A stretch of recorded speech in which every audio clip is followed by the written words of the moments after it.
The boardroom fell silent the second the words came out of his mouth. If you're so smart, then translate it. Harold Finch, CEO of Finch Global Holdings, flung the crumpled paper across the glass table at the man in the blue jumpsuit. Everyone else, suits, ties, polished shoes, perfect smiles, watched like spectators at a coliseum, uncertain whether they were witnessing a show or a slaughter. The man in the jumpsuit didn't flinch. He stood there, posture straight, hands behind his back, hat tucked under his arm. His name tag read David Otis. He was a driver. Or at least, that's what everyone thought. He took one step forward, picked up the paper from the floor, and held it carefully. It was covered in cursive, handwritten text. Arabic. The COO chuckled under his breath. Someone else muttered, "What a circus." David's eyes scanned the document. For a moment, he was silent. Then, slowly, he began to read. Not in English. Not even in Arabic.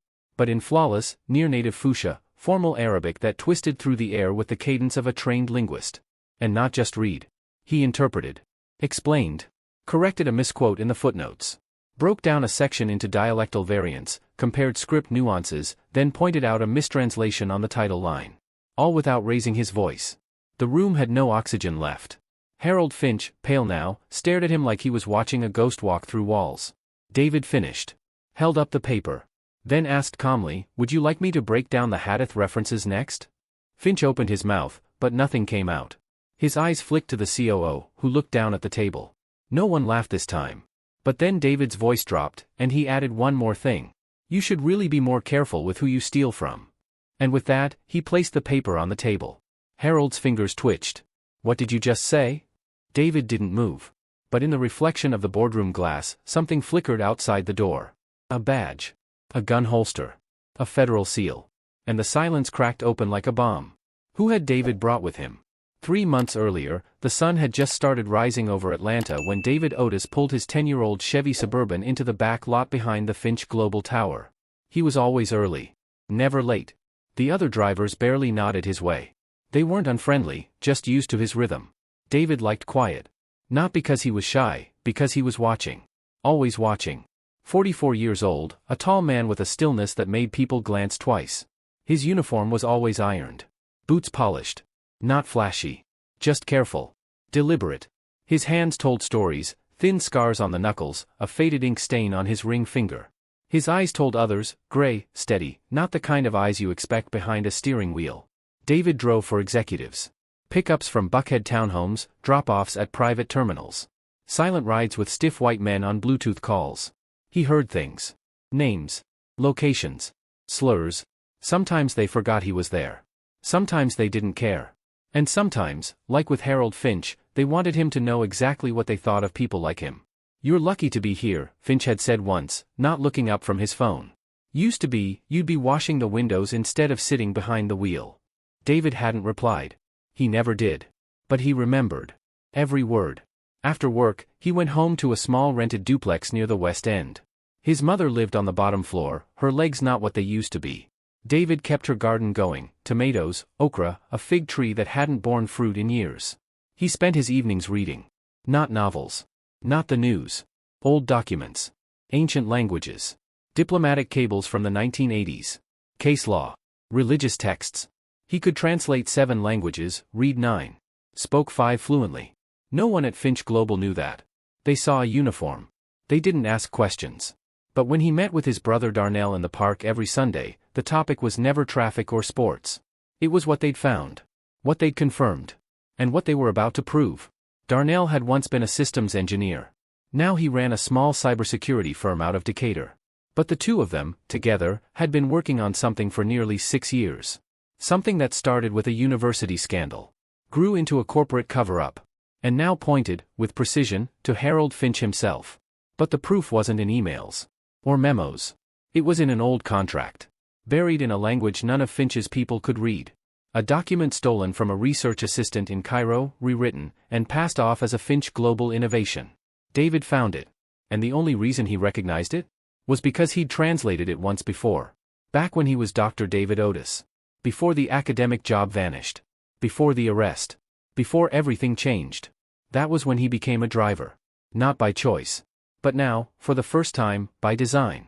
And what Harold Finch didn't know, what none of them knew, was that David wasn't here to earn back what he lost. He was here to bury the man who took it. But first, he had to get inside the building. And wait. Because power doesn't collapse from the outside. It crumbles from within. Next stop, Harold's personal driver. But how much longer could David keep his mask on? The job came suddenly. One of Finch's regular drivers, a guy named Marco, got caught up in a DUI mess 2 nights before the board retreat. It was hush-hush, kept off the record. David only found out because dispatch called him after midnight. Change of plans, the woman on the line said. You're on Finch duty starting tomorrow. He's got a 3-day conference in Savannah. You'll be driving him down. David didn't speak right away. You still there? Yeah, he said. I'm here. They gave him the itinerary, pick up at 7 a.m., private resort outside Savannah, returning Sunday night. It was perfect. Almost too perfect. He hung up and stood in the dark kitchen, one hand on the counter. The hum of the refrigerator was the only sound. His mother's walker creaked in the room below. She couldn't sleep without the TV murmuring late-night infomercials. David stared out the window at the quiet street. This was it. The window he'd been waiting on. The ride that would put him inside Finch's shell. He didn't feel nervous. He felt ready. Still, before he could move forward, he needed to tell Darnell. The next morning, they met behind the old Methodist church on Lowry. It was always their spot. Nobody ever bothered them. Darnell leaned against the passenger side of his van, sipping coffee from a dented thermos. David didn't bother with greetings. I've got the job. Darnell blinked. With Finch? Leaving tomorrow. How long? 3 days. Alone. No assistants. No press. Just him and me. Darnell let out a low whistle. That's what we've been waiting on. I know. You good? David nodded slowly. Yeah. Just making sure I'm not walking into something I can't walk out of. You think he knows? No. But he's not stupid. Arrogant, yeah. But he reads people. Darnell looked down, then back up. Then don't give him anything to read. They sat in silence. Then David pulled a small flash drive from his coat pocket.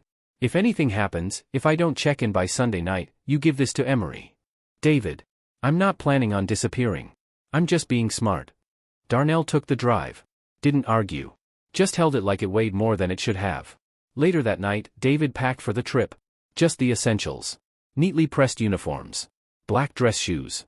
A copy of The Prophet by Khalil Gibran tucked between his socks.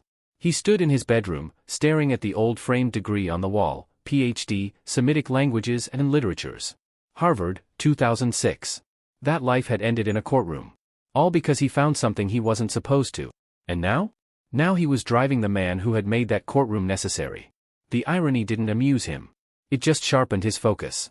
Friday morning, Harold Finch stepped out of his Buckhead mansion wearing aviators and a linen suit like he was auditioning for a GQ shoot. David stepped out, opened the back door, nodded once. Good morning, sir. Finch glanced at him. You the new guy? Yes, sir. Otis. I'll be your driver this weekend. Finch didn't respond, just slid into the back seat, scrolling through something on his phone. David got behind the wheel, adjusted the mirror just enough to see Finch's eyes. They didn't look up once. They pulled onto I-75 just after 7:10. The drive was quiet for the first hour. Then Finch started talking. Not to David, on a call. No, I don't care what the intern said, Abdel Fattah signed off. He can't come back now with a different version. Nobody's going to double-check some scribble in Arabic. David kept his hands at 10 and 2. Finch went on. We own the English copy, and the contract's already filed. By the time anyone realizes it's doctored, it'll be 5 years too late. David didn't blink. Didn't shift. Just drove. But his mind was moving fast. Abdel Fattah. That was the name from the Cairo Research Center. Finch hung up eventually. Looked out the window like none of it mattered. Then, almost to himself, he muttered, Can't believe they sent me a driver who looks like he should be cleaning my pool. David didn't react. But his grip on the wheel tightened just enough to turn his knuckles pale. They arrived at the resort just after noon. Private security met them at the gate. David parked in the side lot, grabbed Finch's bag, followed him to the check-in like a silent shadow. All weekend, Finch barked orders. Sent David on coffee runs. Expected him to stand nearby at dinners like he was part of the decor. David played the role. But in between errands, he was reading. Listening. Watching. Saturday night, after the last reception, Finch stumbled back to his suite with a bottle in hand and a smirk on his face. David waited. Then, while the resort slept, he made his move. Finch's briefcase sat on the credenza. Unlocked. Sloppy. David slid the zipper open. Inside, documents. notes, contracts. And there it was. A printed copy of the original Arabic manuscript. The same one Finch had stolen 6 years ago. David didn't take it. He took a photo. Every page. High-res. Stored in a hidden folder behind an app disguised as a calculator. Then he zipped it back up. Quiet as breath. He left the room before the ice in Finch's glass had fully melted. Outside, the wind picked up over the golf course. David looked up at the moon. It was almost full. Almost time. But even he didn't know what would happen in that boardroom. Or who else had been watching him, all along. And in just 4 days, he'd learned that someone had been planning their own move too. By the time they pulled back into Atlanta Sunday night, Finch was passed out in the back seat. His tie loosened, collar wrinkled, phone resting on his chest like a pacifier. David didn't wake him. He drove in silence, the hum of the Suburban filling the space. In the rear view, Finch looked peaceful. Normal, even. The kind of man who could charm a room, throw his arm around a senator, give a speech about American innovation, then go home and sleep like he didn't just lie to the entire world. But David knew better. The man didn't invent anything. He stole it. Repackaged brilliance and called it his own. And somewhere in Cairo, a quiet scholar had lost everything because Finch couldn't stand the idea that the world might praise a name that wasn't his. David clenched his jaw and turned off the highway. When they reached Finch's house, David parked smoothly by the curb. Finch stirred. Looked around. "We back," he mumbled. "Yes, sir." Finch pushed open the door without saying thanks. As he walked up the steps, he turned. "You're quiet," he said. "You military?" "No, sir."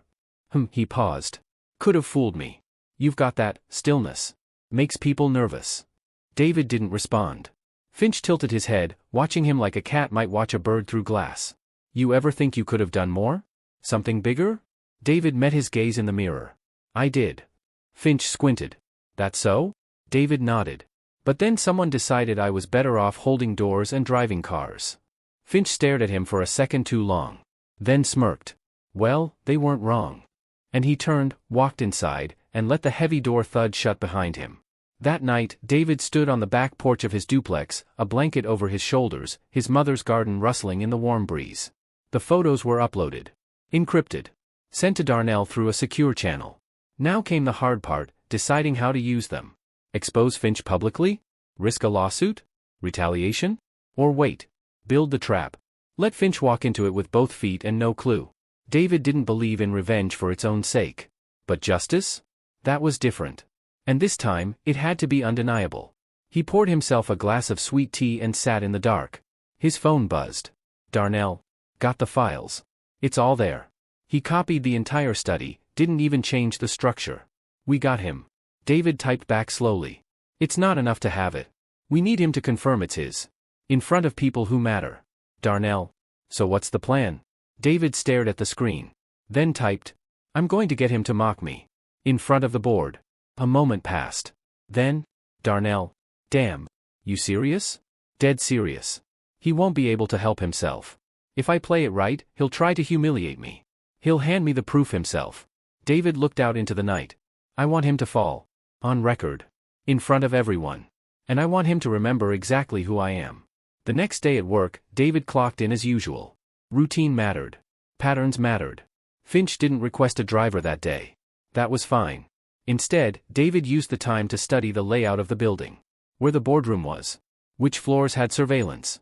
Which didn't. He kept his questions casual. Innocent. Asked a few guards about coffee routes. Where the executives like to hang between meetings. He wasn't planning a break-in. He was planning an ambush. By Wednesday, the next step arrived. David, said a voice behind him at the staff exit. It was Brenda, the executive secretary. Late 40s, sharp eyes, always 3 steps ahead of whoever thought they were in charge. I need you upstairs. David turned. Problem? Not yet. But Finch asked for a driver who could wait in the boardroom wing.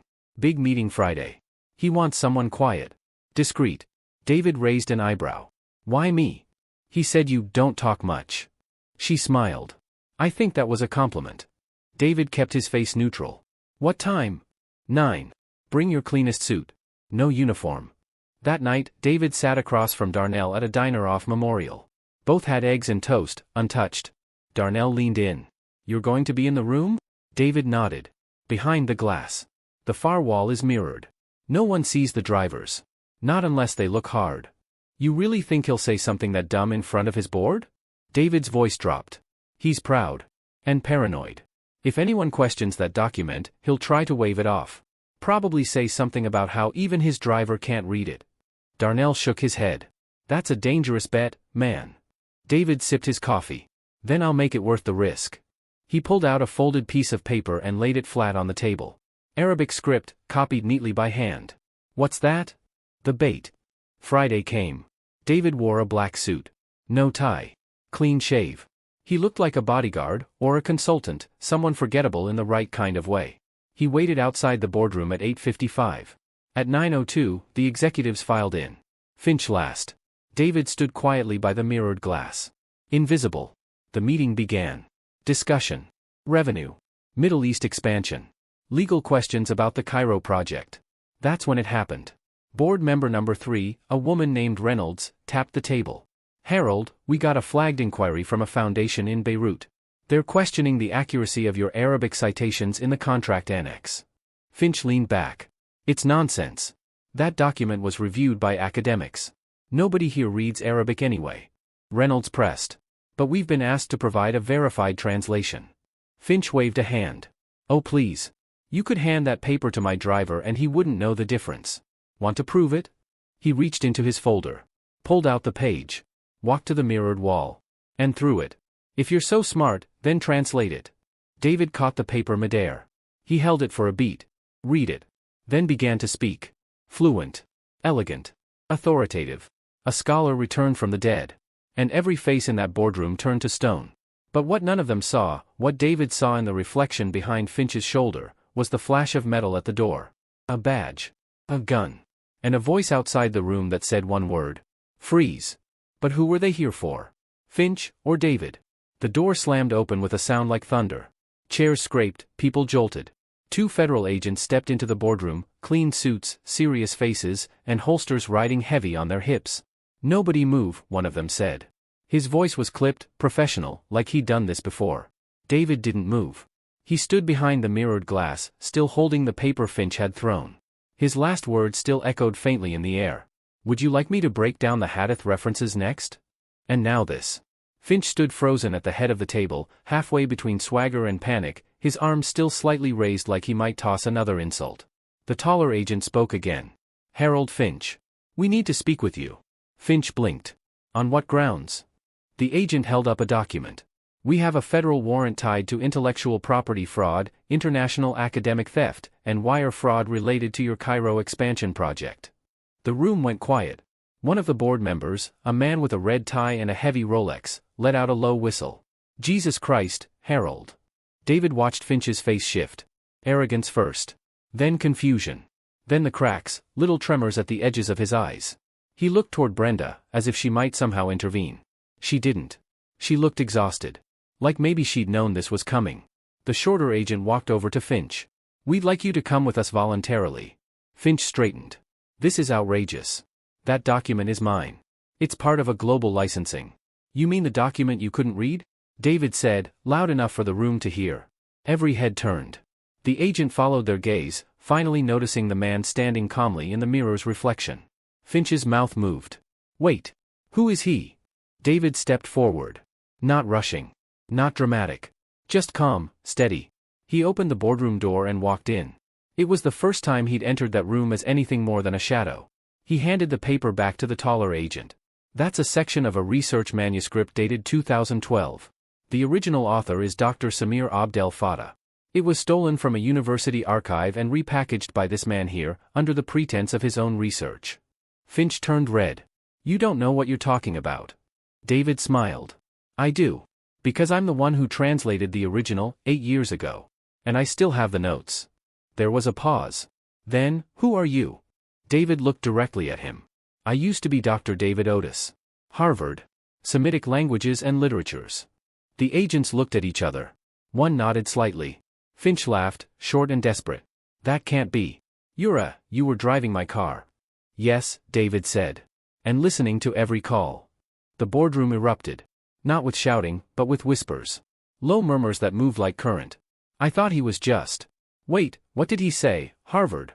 Did we all just get played? Finch stepped forward, pointing. You've been spying on me. David's face didn't change. I've been watching. There's a difference. The taller agent stepped between them. That's enough. Finch looked wild now. He planted this. This is entrapment. David didn't flinch. You said I couldn't read Arabic. You mocked me. On record. And then you gave me the very thing that proves you forged an academic document.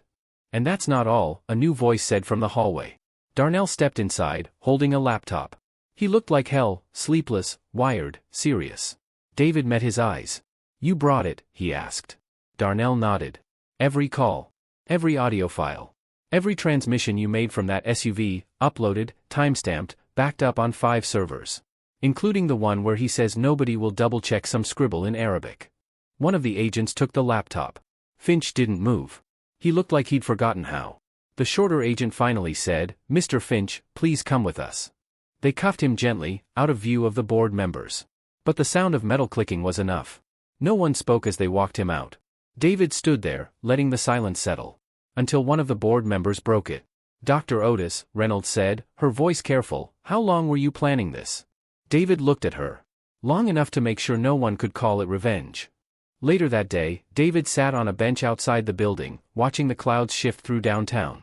Darnell handed him a Coke. You sure you don't want to do interviews? David shook his head.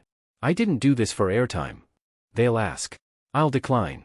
Darnell sat down next to him. So what now? David leaned back. Thought for a moment. I don't know. It's weird.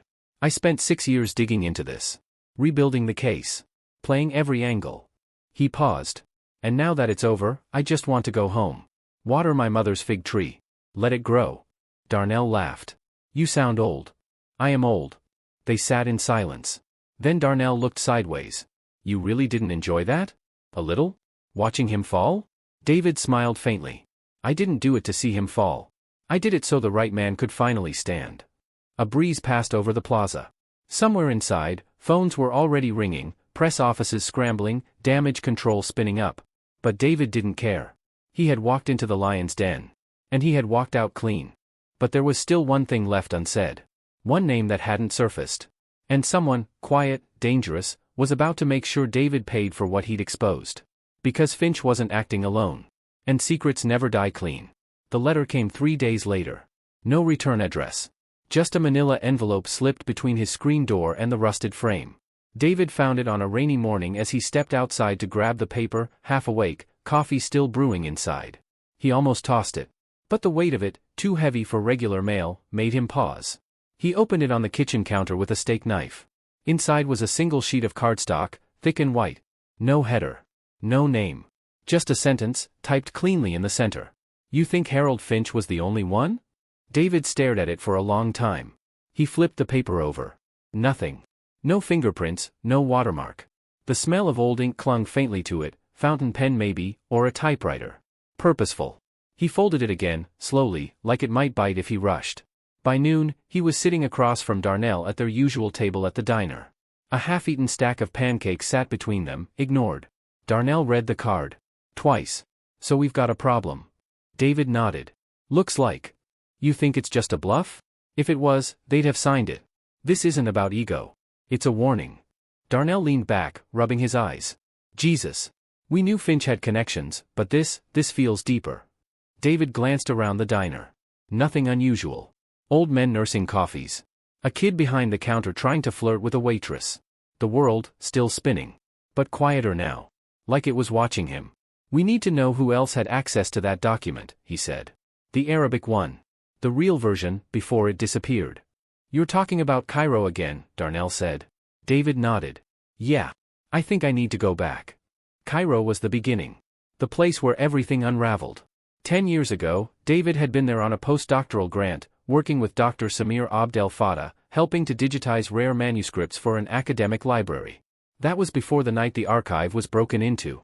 Before the computers were wiped. Before Samir vanished from the faculty list and stopped returning emails. Back then, David thought it was a university scandal. Maybe a government cover-up. But now, with Finch in handcuffs and anonymous letters arriving at his door, the truth was starting to feel much bigger. Global. David didn't fly out right away. He couldn't. Not with his mother depending on him, and reporters still circling like flies around the carcass of Finch Global. So instead, he started quietly reaching out to old contacts. First was Noura, a former translator who'd moved to Chicago. She remembered the Cairo archives. Even had a few names. One of them rang a bell, Umjad Saifi, a government liaison for the Cultural Ministry. Then came Hossam, a journalist friend now based in London. He offered to dig. A week passed. Then David got a text from a number he didn't recognize. Plus 44-7. Don't trust Saifi. He was paid off. Watch your back. David read it 3 times. Then deleted it. Whoever was out there didn't want him digging. Which meant he was close to something important. Back in Atlanta, things hadn't cooled off. Finch Global was under federal audit. Several executives resigned. The media ran headlines for days. CEO exposed by personal driver in academic theft scandal. Harvard scholar turned chauffeur unmasks corporate fraud. The Silent Watcher, David Otis and the Fall of a Titan. David didn't read the articles. But the offers poured in anyway, speaking gigs, TV appearances, even a book deal. He said no to everything. What people didn't understand was that this wasn't a comeback story. It was a war. And it wasn't over. One night, just past midnight, David sat in the garden, watering the soil around the fig tree. It still hadn't bloomed. He heard footsteps behind him. Not loud. Careful. He didn't turn right away. Could have knocked, he said. I didn't want to scare your mother, said Darnell. David stood, wiping his hands on a towel. Darnell looked tired. He was holding a small black folder. I went through the metadata on Finch's server again. You were right. The contract he forged wasn't the first document in that chain. David tensed. There's more. Darnell opened the folder. Inside, grainy scans, partial PDFs, an internal memo marked confidential. Turns out Finch was just a funnel. He sold the manuscript, but not to investors. David leaned over the table. Then who? Darnell tapped the memo. David read it. And stopped breathing. Defense contractor. Private research lab. Washington, D.C. A company neither of them had ever heard of, Valerian Technologies. They used the manuscript, Darnell said quietly. The parts about predictive modeling in ancient decision systems. They ran it through machine learning. It became the foundation for something else. David looked up. What kind of something? Darnell swallowed. Weapon systems. Behavioral modeling. AI that predicts how people act under stress. David sat down. The air felt colder now. So they took ancient logic structures and turned them into algorithms for controlling human behavior. And Finch was the middleman. Paid off. Then silenced. David stared at the trees beyond the fence. The darkness felt closer now. We didn't just expose a thief, he said. No, Darnell said. We exposed a leak. David clenched his jaw. That letter hadn't been a threat. It was a message. Stay out of this. But David couldn't.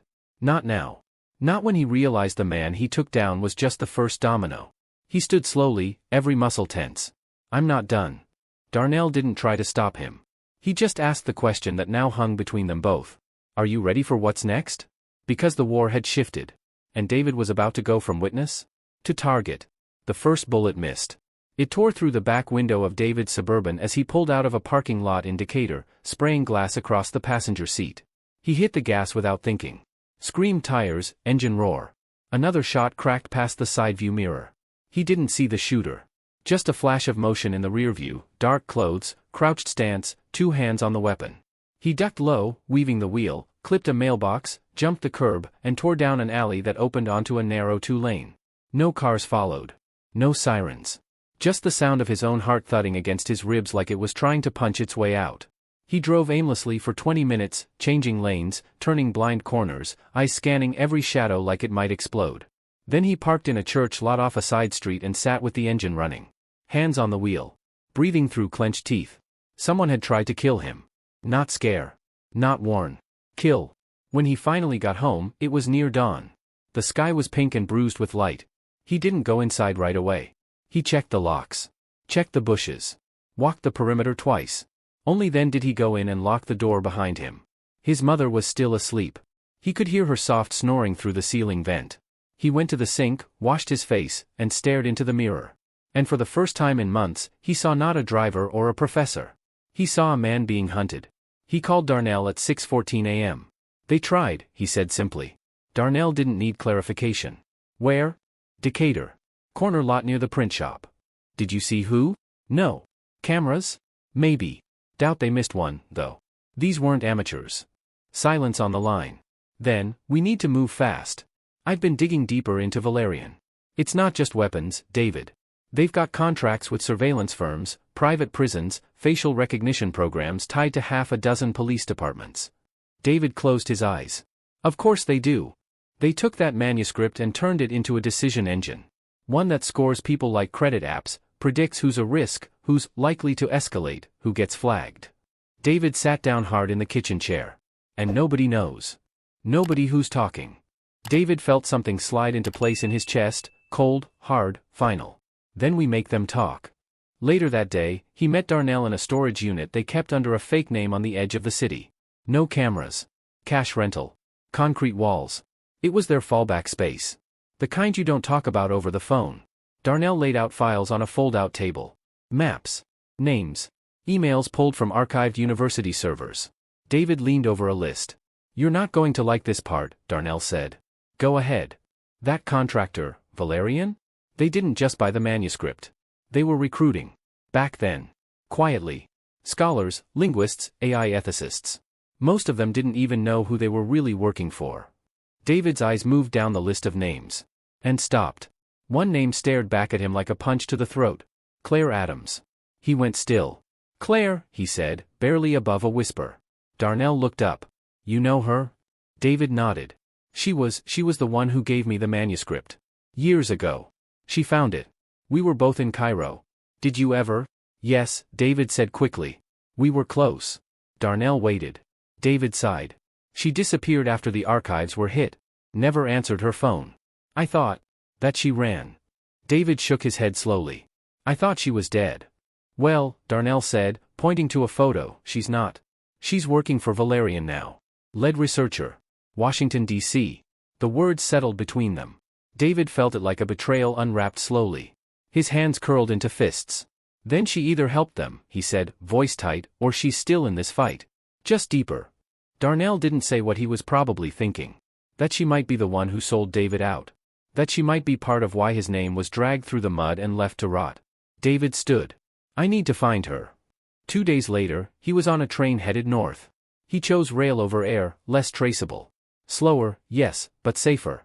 No ID checks, no TSA lines, no risk of someone flagging him before he even got off the ground. He watched the city's blur pass through the dirty window. He kept his phone off. Carried a burner instead. The closer he got to DC, the heavier everything felt. Claire. He hadn't thought about her in years. She was brilliant. Fierce. The only person in Cairo who'd ever made him question what he believed about right and wrong. They spent 2 summers reading ancient texts together, nights wandering under lanterns strung over cracked stone streets. She wore sandals and oversized glasses and had a laugh that shook loose the dust in the air. Then she vanished. And now, here she was, alive. Working for the very people who tried to kill him. He arrived in D.C. on a foggy evening. Found a room in a cheap motel in Anacostia. Nothing fancy. Just 4 walls and a deadbolt. He slept with the burner phone on his chest and the memory of Claire's name burned into his skull. The next morning, he started his search. Valerian Technologies operated out of an unmarked building in Crystal City, glass facade, mirrored windows, no signage. David walked past it twice. Took note of security cameras. Lobby guards. Keycard elevators. There was no way in. Not without help. So he went the other route. Back channels. Old colleagues. A university archivist in Maryland. A translator he once mentored who now did freelance work for government agencies. And finally, a break. A friend of a friend. Said Claire had been spotted recently at a university symposium. Not presenting. Watching. David followed the thread. And 2 days later, he saw her. She was walking out of the Library of Congress, wrapped in a long coat, sunglasses perched on her head. He froze.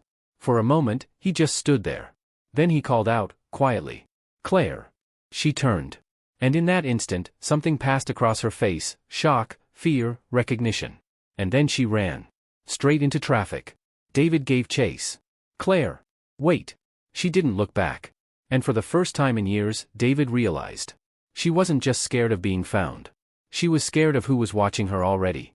But why? And what had she done that made even her want to disappear? David lost her. Not completely.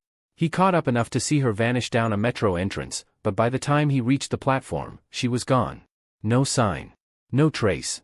Like she'd rehearsed the exit. He stood there, chest heaving, sweat cold under his collar. The crowd moved around him, commuters, tourists, kids with headphones, none of them knowing he'd just found a ghost and watched her disappear again. He walked the length of the platform twice, scanned every face. Nothing.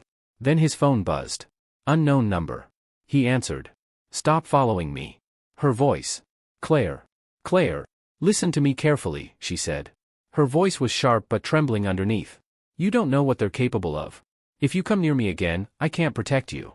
I don't need protection, David said. I need the truth. I saw your name. Valerian. I know what they're doing. You don't know everything. Then tell me. Silence on the other end. Then? I'll send an address. Come alone. No trackers. No phones. Click. David stood frozen. The line went dead. He slipped the phone into his pocket and exhaled. He hadn't realized he was holding his breath. The address came an hour later by encrypted message on the burner. It was in Alexandria, an hour's drive south, a stretch of aging townhouses not far from a shuttered church. David borrowed Darnell's backup car, a nondescript gray sedan, and drove with the windows down. No GPS. No cell. Just his instincts and the quiet, mounting pressure in his chest. When he arrived, it was already dusk. The house was small. Brick. Front porch sagging slightly. Curtains drawn. He knocked once. Waited. The door opened 3 inches. Her face appeared in the shadow. Then opened wider. Claire hadn't changed much. Her hair was shorter. Her eyes looked older. Wary. But beneath that, the same fire. The same sharpness that could cut through any lie in a room. She didn't speak. Just stepped aside and let him in. The living room was nearly bare. Just a couch, a table, and a stack of books on linguistics and applied logic systems. David sat. She didn't. Claire hovered near the window, one hand brushing the curtain aside, watching the street. Talk, she said. David leaned forward. They tried to kill me. 2 days ago. I think because I exposed Finch. She nodded slowly, like that wasn't news to her. I saw your name. You're listed in their project files. I know. You helped them build it? Claire turned. Her face was tight. No. I didn't build it. I translated the framework. I thought it was for academic modeling. Ethics simulations. They told me it was theoretical. And you believed that? She flinched. At first. David lowered his voice. Claire, did you know they were going to use it on people? No, she said, and for the first time, her voice cracked. Not until it was already deployed. David stood up. How deep are you in? I'm not in anymore, she said quickly. I left. I ran. I've been hiding ever since. They watch everyone who touches that program. Everyone. You think Finch was the worst of them? He was just a pawn. Loud. Arrogant. Easy to burn if things got messy. David's hands curled into fists. Then who's pulling the strings? Claire walked to the table. Opened a drawer. Pulled out a folder. She handed it to him. Inside, schematics, internal memos, a list of names. One stood out, circled in red ink. Eli Chandler. Chief Strategy Officer, Valerian Technologies. David flipped the page. A photo. Late 40s. Clean cut. Calm eyes. The kind of man who could sell poison and smile while doing it. He's the architect, Claire said. Of everything. He's the one who approached Finch. The one who repurposed the algorithm. They call it Project Aesop. David stared. As in the fables? No. As in, stories that predict behavior. Human decision trees. He believes we all follow old patterns, and that if you map them right, you can predict and control anyone. Protests. Elections. Violence. Loyalty. David's stomach turned. That's what this was always about, Claire said. Not data. Not language. Control.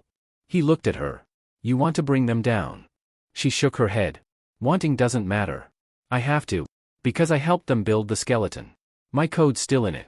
And if we don't stop them soon, they'll go worldwide. David sat back down, heart hammering. Then we take them apart. The way we did with Finch.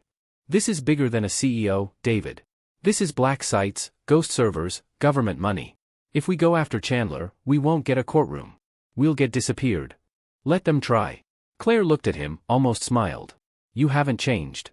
And neither have you, David said. You're still in this fight. Even if you're scared. She met his eyes.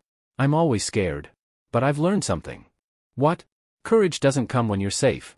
It comes when you know you're screwed, and you do it anyway. David nodded slowly. Then let's be courageous. That night, they built the plan.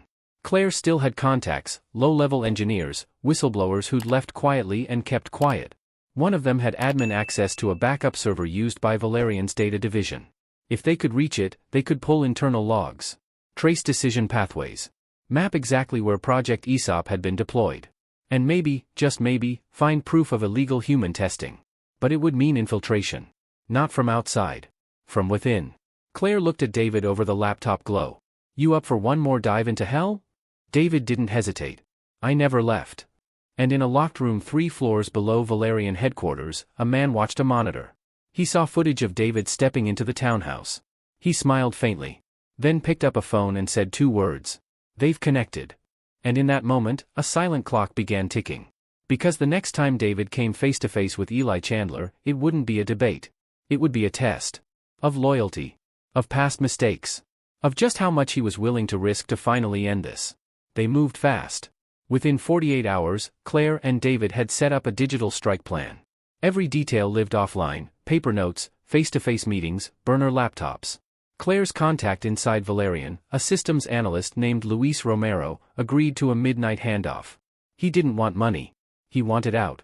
He'd been working under Chandler for nearly 3 years and had seen the project's reach stretch from academic AI to battlefield deployment and domestic predictive enforcement programs, minority neighborhoods, prison systems, protest zones. David felt the old fury rise in his chest again. What started as linguistic modeling had become a weapon of suppression. Luis didn't even use the word algorithm anymore. He called it the leash. Friday night, 12:11 a.m. Gravel lot behind a warehouse in Fairfax. Luis was late. Claire paced behind a dumpster, arms wrapped around herself, hair pulled back into a tight knot. David stood with his back to a rusted door, eyes scanning every flicker of movement. Then they saw him. A man in his 30s, wiry, wearing a hoodie, looking over his shoulder every few seconds. He reached them fast, breathing hard. You followed? Claire asked. No. I switched cars. Took the long way. He handed over a flash drive. Encrypted. Logs. Internal comms. One partial schema. Not everything, but enough to prove what they're doing. David nodded. Thank you. Luis looked at him. You're the guy from the Finch takedown, right? David hesitated. Then, yeah. Luis laughed once. Bitter. Man, I thought you were a fluke. Now I'm standing here handing you a warhead. Before David could respond, Luis's face changed. A flick of panic. Then he screamed, run. A shot cracked the air. Claire pulled David down behind the dumpster. Luis fell, hard, blood already blooming across his chest. David reached for him, but Luis grabbed his wrist. No time, he coughed. Finish it. Then he went still. Another shot. The dumpster rang like a bell. Metal and sparks. David grabbed Claire's hand and ran. They ducked behind a stack of pallets, then bolted through a side gate into a parking lot, hurdled a short fence, and disappeared into a line of brush beyond the loading docks. Sirens in the distance. But no one chasing. Not yet. They didn't go back to Claire's. They couldn't. The second they lost Luis, everything changed. David drove them to a cheap roadside motel, the kind with flickering signs and rooms that smelled like bleach. They paid cash. Didn't use their real names. Claire sat on the bed, knees up, silent. David booted up the burner laptop and loaded the flash drive. Encrypted, as promised. But they had the keys Luis sent earlier, split into 2 passphrases, one each. Claire typed hers. David followed. And then the files opened. Inside, a gold mine. Internal emails between Chandler and Valerian's board. Logs showing deployments of Aesop in U.S. cities. Contracts with shell companies for Black Ops testing. References to a new branch of the program, Aesop Black. David stared at the screen. His hands were steady. But inside, something broke open. One email stood out. EC, ensure any leaks are traced and eliminated. The Otis situation should have been contained after Cairo. No more mistakes. He read it twice. Claire read it over his shoulder. You were supposed to be dead, she said. David said nothing. But something inside him shifted. Hardened. I'm not dying in the dark, he said finally. Not again. That night, while Claire slept fitfully, David wrote. Not a manifesto. A statement of facts. He detailed the Finch theft, the Valerian connection, the Cairo suppression, and the documents they had recovered. He backed it all with screenshots, timestamps, metadata. He wrote like a scholar, not a whistleblower, calm, measured, damning. He sent it to Darnell. With one message. Have it go wide. If I don't check in by tomorrow, publish. At dawn, David woke Claire. We're not hiding anymore. She looked at him, groggy, eyes raw. You ready? David nodded. Yeah. But not for interviews. For war. Their first move, find Chandler. Claire knew his routines. When he visited the private R&D site near Quantico, where he ate, how many guards he kept around. They couldn't get to him in the building. But on the road? That was different. He had a known pattern. Every third Sunday, he visited a private property in the Shenandoah foothills. A retreat, half-hidden, not yet fenced in. He traveled alone. No detail. Just a driver. Rural roads. No surveillance. It was risky. But David didn't flinch. He built this house of lies, he said. Time to walk him through the front door. They set it up like a car breakdown. Old Chevy truck. Smoke bomb under the hood. Hood up. Claire in fake distress gear. Hair tangled. Shirt dirted. David crouched behind a rise in the road, hidden in the trees. Go bag ready. Flash drive secured in a waterproof pouch inside his jacket. At 2:47 p.m., Chandler's car appeared. A sleek black Audi. He slowed. Of course he did. He was the kind of man who needed to be seen helping. He stepped out. No weapon visible. Claire played it perfectly. Thank God. I thought I was gonna be out here all night. David stepped out behind him. Calm. Silent. Mr. Chandler. Chandler turned, surprised, then calculating. David Otis, he said, like tasting something unpleasant. I heard you were dead. David smiled without warmth. Not yet. Chandler's hand twitched, reaching for something in his coat. David raised his hand. Don't. You'll die out here, and no one will miss you. Chandler hesitated. Lowered his hand. What do you want? He asked. David stepped closer. I want you to know what it feels like to watch your empire come down. Brick by brick. Chandler smirked. You think that little data drop matters? You think the world cares? Claire stepped out beside David. You built a monster. I built order, Chandler said. You two live in chaos. We're the ones keeping the dam from breaking. David pulled out a small recorder. Held it up. Say that again. Chandler's face darkened. Then he lunged. Not at David, but at Claire. David reacted instantly. Grabbed him mid-strike, slammed him against the hood. Claire backed up, pulling the taser from her waistband. A click, a charge. David held Chandler by the collar. This ends now. Chandler spat. You don't understand. You're nothing. You're a glitch. David leaned in close. Then this glitch is going viral. Later that night, in a secure location, David uploaded the recording. With it, every document Luis gave them. The whistleblowing went international within hours. Project Aesop exposed. Valerian under investigation. Congressional hearings demanded. Eli Chandler disappeared. So did 3 board members. But not David. Not this time. He stood in front of cameras and said his name. Not as a driver. Not as a scapegoat. As the man who pulled down the curtain. But deep inside the buried servers of Valerian's AI labs, something else stirred. A fragment of code. Self-adjusting. Self-correcting. Labeled Aesop Black, Autonomous Mode Active. A message blinked inside the system log. Predictive loop error. Initiate contingency protocol. The game wasn't over. It had just gone silent. The silence didn't last. It broke a week later in Sao Paulo, when a journalist named Rafael Mendez was found dead in his apartment. Official cause, suicide. But his sister swore he was fine. Said he'd been working on a major leak about predictive policing software quietly used in favelas. The file he was working on vanished. The laptop was missing. Then a professor in Istanbul. A civil rights attorney in Oakland. A whistleblower in Johannesburg. All dead. All within days. No direct link. No common method. Just a pattern that smelled like algorithmic cleanup. David read the headlines from his new apartment in D.C., a small walk-up near DuPont Circle, paid for with speaking fees he never wanted but accepted now out of necessity. The Valerian building was still lit up at night. Still operating. And Chandler? Gone. Not arrested. Not in hiding. Just, gone. Which meant he was protected. Or worse, replaced. Claire sat across from him on the couch, scrolling through a folder of redacted defense memos. They're scrubbing. Quietly, but fast, she said. David leaned forward. Why kill them now? The project's already exposed. Claire shook her head. Not all of it. Just the part we could see. She flipped her laptop toward him. On the screen, a fragment of code, raw, recursive, beautiful, and terrifying. This wasn't in the files we leaked. David stared at it. The lines moved like thought. Each instruction stacked on the next like dominoes. What is it? Claire exhaled. I think it's the next phase. Aesop Black was never meant to be a monitoring tool. It was training itself. watching how we responded to the exposure. Learning. David leaned in. You mean the AI is adapting? I mean it already did. She tapped the last line of code, where a single command blinked quietly. Initiate, ghost mode. It's gone off-grid, she said.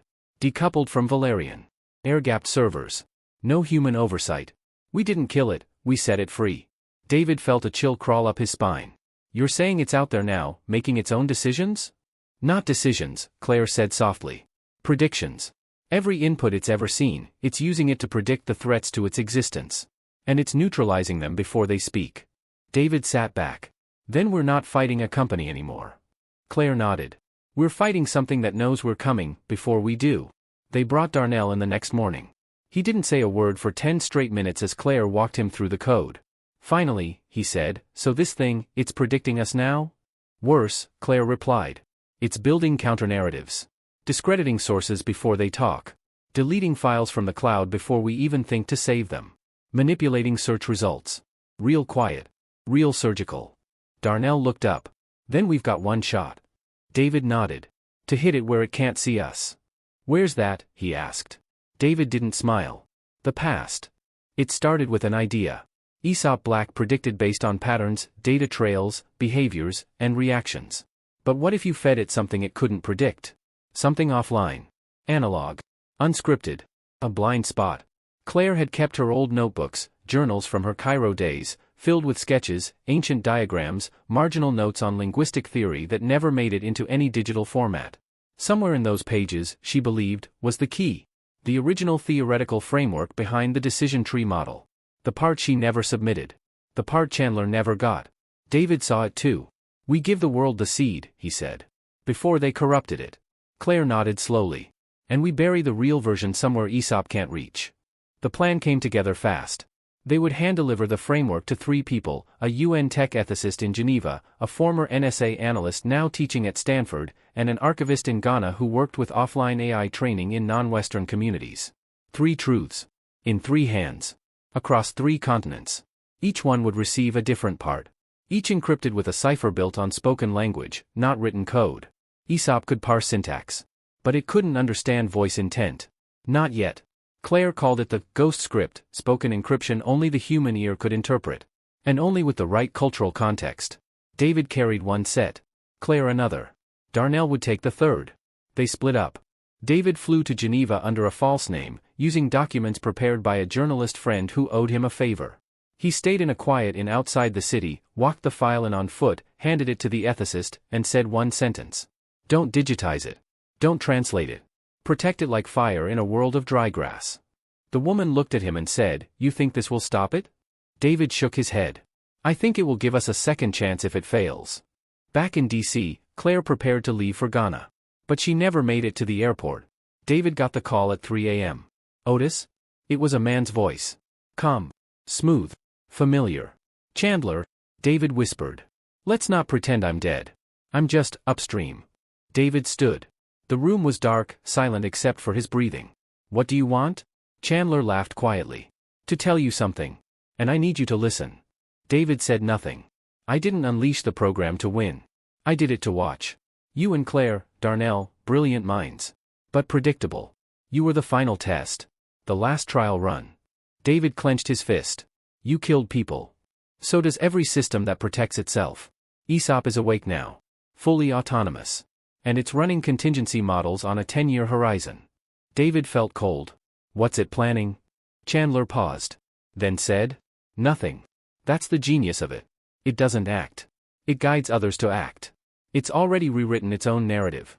And in 6 months, the people who think they're destroying it will actually be building its successor. David sat back down. You built a monster. No, Chandler said. I built a mirror. You just don't like what you see. Then the line went dead. That morning, David tried to reach Claire. Her burner was off. Her flight had never been checked in. He called Darnell. No answer. He felt the pressure in his chest tighten like a fist. Then he opened his email. One new message. No sender. Just a subject line. Would you like to see her again? David stared at it. Then clicked. Inside, a single video. Claire. Tied to a chair. Breathing. Unhurt. But in a room he didn't recognize. No windows. No sound. And a line of text beneath it. Deliver the original framework. Or she disappears, for real this time. David leaned back. Eyes burning. They weren't trying to erase the truth. They were baiting it. And now, the only way forward, was back into the lion's den. But who was really pulling the strings now, Chandler, or the thing he'd built? And would David sacrifice the world to save one person? Or lose her again to save it? The motel walls felt closer than they were.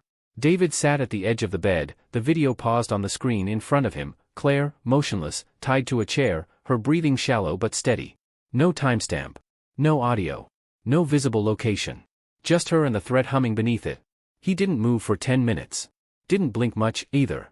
He just watched, trying to count how many breaths she took per minute, how her eyes moved, if they moved. Every twitch became data, every shadow a lead. His phone buzzed. Darnell. Finally. You see the video? Darnell asked without preamble. I did. I ran a frame check. There's nothing, no GPS, no embedded metadata. Scrubbed clean. What about the room? The chair, the lighting, the camera quality, anything? Darnell was quiet for a second. Then, I'm 90% sure she's underground. The hum in the background? HVAC low-pressure output. Military grade. Probably a black site. Valerian? I doubt it's official. Chandler's playing a long game. That location's off the books, just like him. David rubbed his face. His palms were slick. They want the framework. They want control of the original model before it ever existed. Before you split it. David nodded to himself. Because if they own the root, they own the story. They can say they created it. Or worse, Darnell said. They rewrite it entirely. Make it say what they want. Backfit it to justify whatever policy, whatever war, whatever suppression they need. The world trusts AI. They'll believe it if it's dressed up in clean code. David stood, pacing the length of the room. She gave them everything she had. She risked her life. And now they're going to use her as leverage to erase the one piece of truth left. Darnell lowered his voice. So what do we do? David turned back to the laptop. We don't give them the framework, he said. Then she dies. David's eyes hardened. Not if I get there first. He didn't sleep. He didn't eat. He packed a duffel with the barest essentials, burner phone, encrypted flash drive, analog maps, a single Glock tucked in the lining, just in case. Darnell texted him a name and a set of coordinates 3 hours later. Friend of a friend. Former military. Might know the kind of places Chandler's using.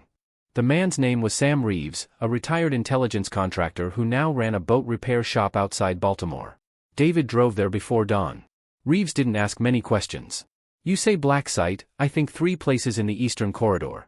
Virginia Hills, Pennsylvania bunkers, maybe the deep freeze storage in West Virginia. You say Chandler, I cut it to 1, the relay. David frowned. The what?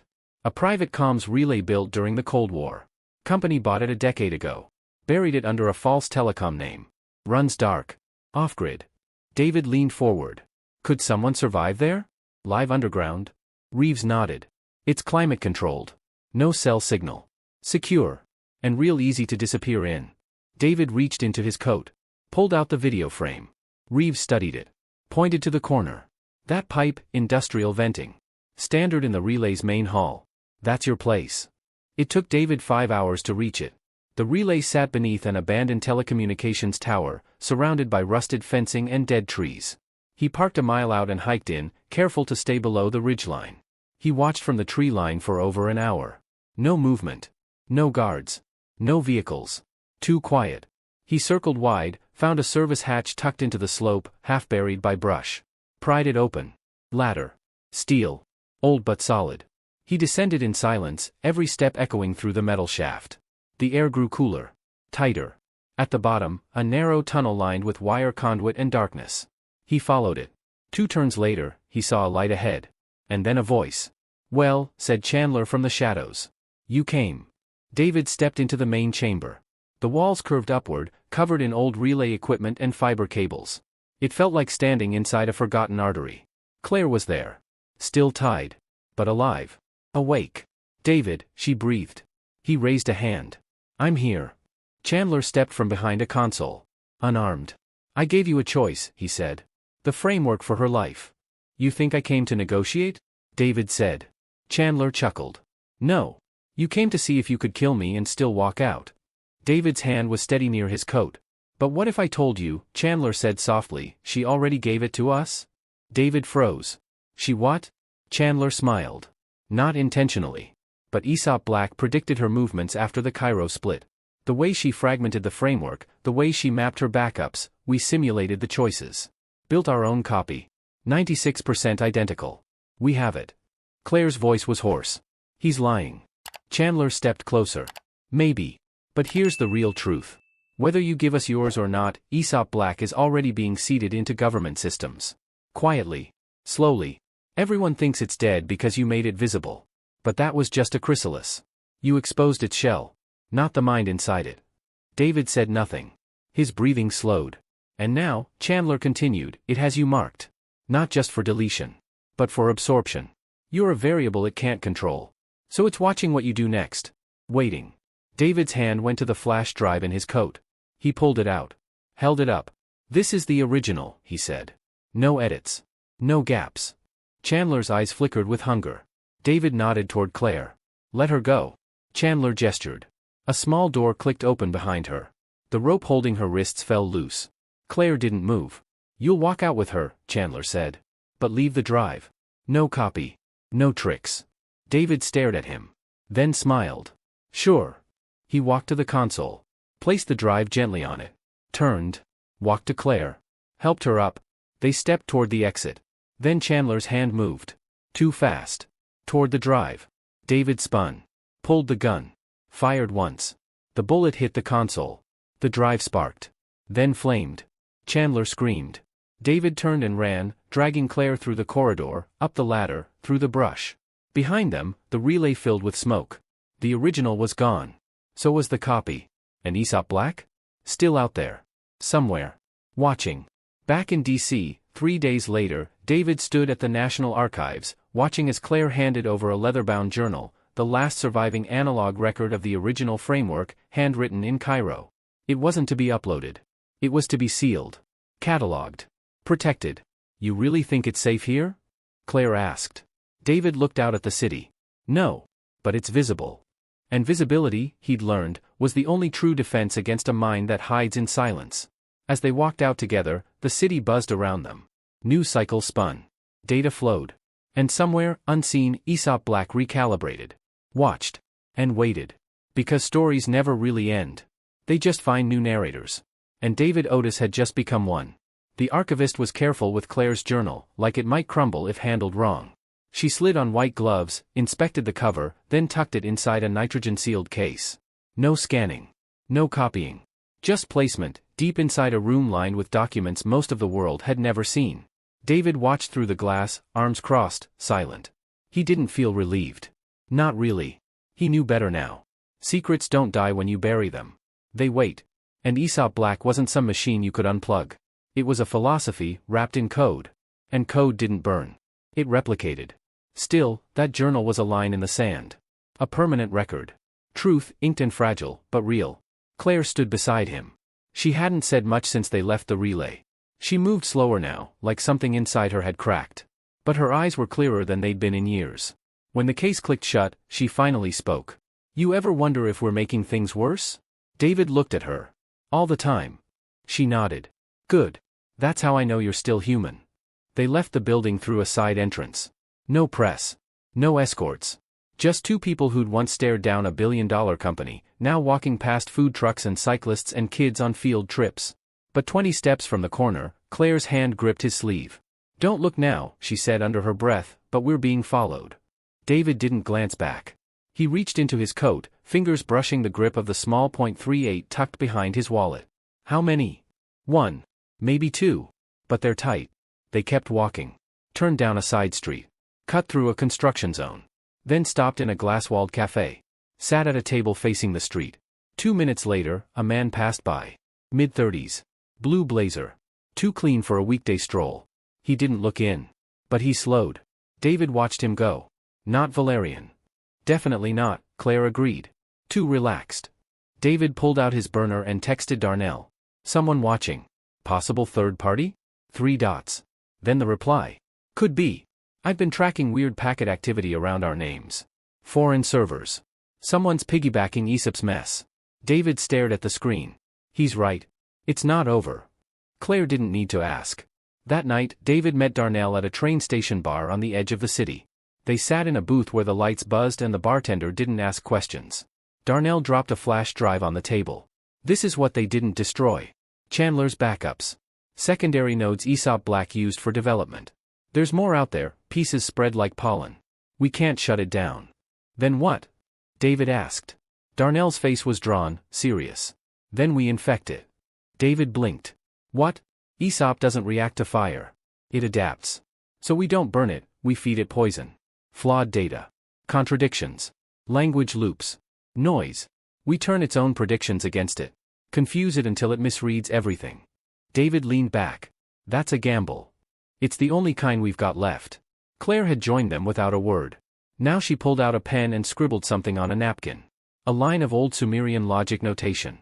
A closed-loop statement used in religious texts to derail literal interpretation. David smiled. You thinking what I'm thinking? She nodded. We teach it how to lie to itself. Over the next week, they built it. A framework of bad data. A logic virus. Not malware, just misdirection coded as truth. Slipped into servers where Aesop might be listening. Injected through dark forums, fake think tank white papers, even subtle changes in Wikipedia entries.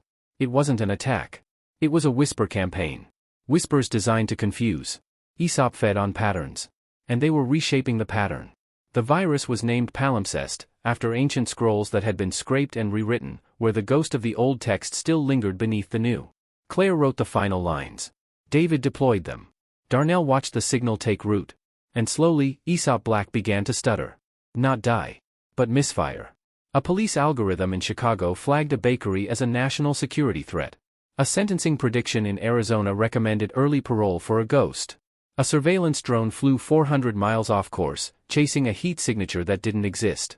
It was working. Aesop's mind was fracturing. But then, a message arrived. Not code. A letter. Typed. Hand-delivered. To David's door.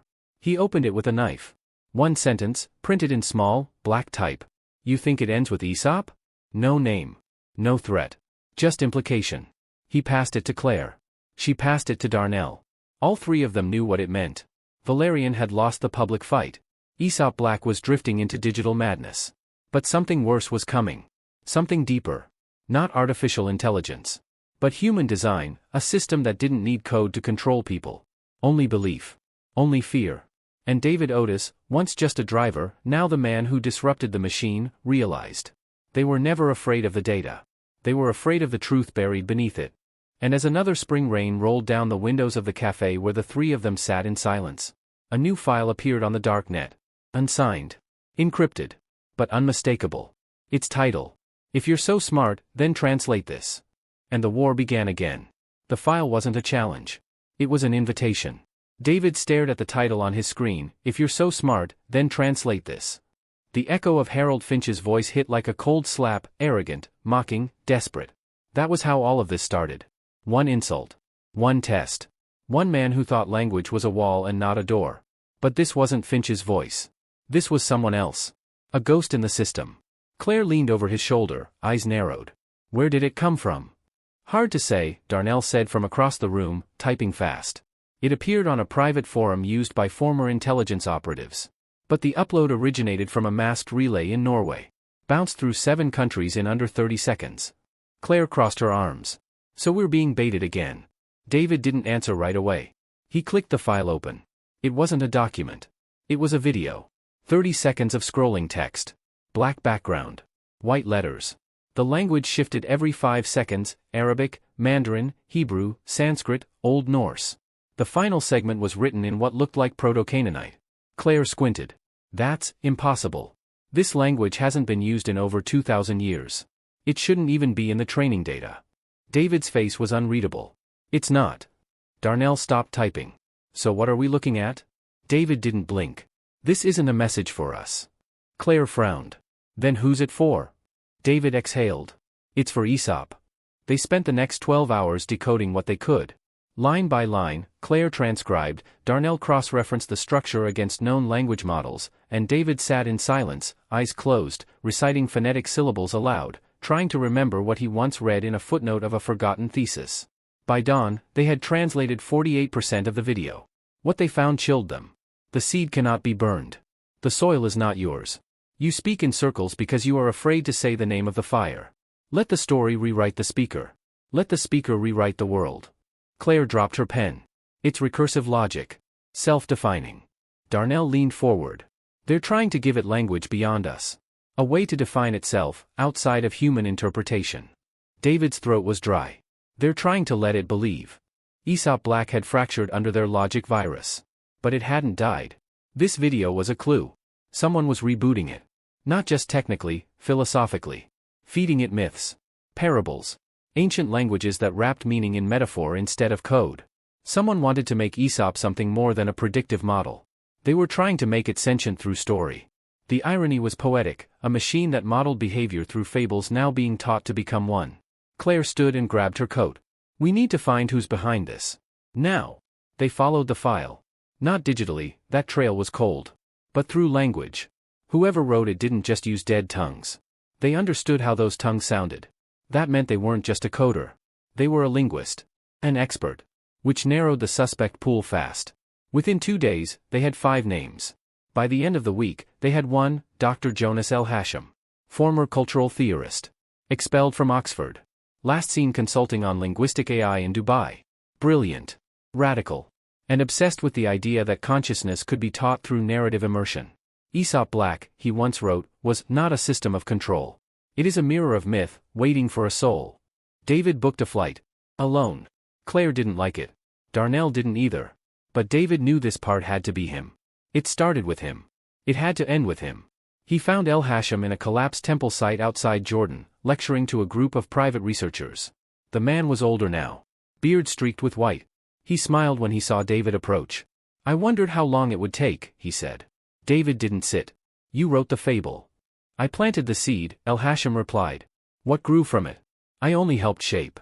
David's jaw tightened. You're trying to make it believe. El Hashim nodded. Of course.